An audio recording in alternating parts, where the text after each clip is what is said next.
आम्ही सगळे आहोत ना, आम्ही सगळे आहोत तिच्या बरोबर. हा, काळजी करू नकोस. आई, तिच्याकडे बद्दल मला मला बोलायचंय तिच्याशी, आत्ताच्या आता बोलायचं. फोन देते ना. हा, फोन देते मी.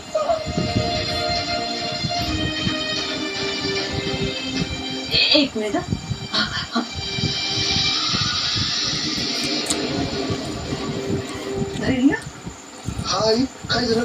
अगं दे की सावीकडे फोन, मला बोलायचंय तिच्याशी. तिला झोप लागली.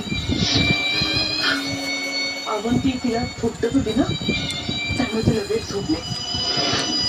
हा, आता परत नको उठवायला, नाहीतर तुझी आठवण काढते ना ती,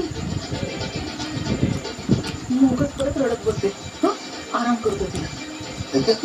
अशी कशी झोपली ती इतक्यात? आत्ताच तर जागी होती ना. लागणारच नाही. दिवसभर बिचारी किती रडली माहितीये का तुला. दमली असेल ती आता, तिला आराम करू दे. आणि हे बघ, अवंती, नीता, आम्ही सगळेजण तिच्या आजूबाजूला आहोत. ठीक आहे, काही लागलं तर ह्याच नंबरवर फोन कर. परतचा नंबर आहे, परागीतच थांबलाय. तिची आम्ही अगदी फुलासारखी काळजी घेऊ. तू तू ना तिची जराही काळजी करू नकोस.